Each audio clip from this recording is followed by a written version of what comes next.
Adireddy Apparao వాలంటీర్కి warning ఎంత ఉంటాడు.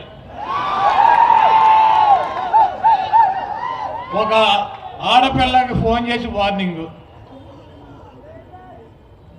అంటే ఆడపిల్లకి ఫోన్ చేసి బెదిరిస్తాం మగదనమా?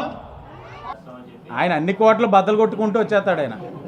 ఆయన కోట్లు బద్దలు కొట్టే మేస్త్రి ఆయన ముందు ఆయన చూసుకోమనండి. ఎవడో అంట ఇంకోటిది కడుగుదు కానీ ముందు నీది కడుక్కో అన్నారట. ముందు ఆయన పని చూసుకుంటే చాలు.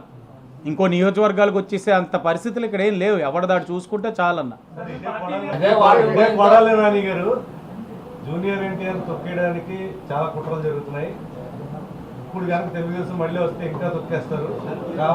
అన్న జూనియర్ ఎన్టీఆర్ హ్యాపీగా RRR మూవీ తోటి మంచి సక్సెస్ రేషియోలో ఉన్నాడు. ఆయన సినిమాల్లో ఆనందంగా ఉన్నాడు. ఆయన తాతగారి పార్టీని కాదని ఎక్కడికి పోడు. కొడాలి నాని కానీ జగన్మోహన్ రెడ్డి కానీ వీళ్ళందరూ కుటుంబాల మధ్యన చిచ్చులు పెట్టే రకం. ముందు జూనియర్ ఎన్టీఆర్ని తొక్కేయడం పక్కన పెట్టి షర్మిలాని ఏం చేయబోతున్నాడు జగన్మోహన్ రెడ్డి కొడాలని అడగండి. మా నాన్ని చంపేసాడని చెప్పి మాట్లాడుతున్న సునీత గారికి ఏ విధంగా న్యాయం చేస్తారో అడగండి. ఆ గొడ్ల వేట ఎవరిదో కొడాలి నాని గారిని అడగండి. ముందు అది చూసి నేను అన్నాను కదా, ఇంకోళ్ళకి అడిగే బదులు ముందు ఆయన కడుక్కోమను.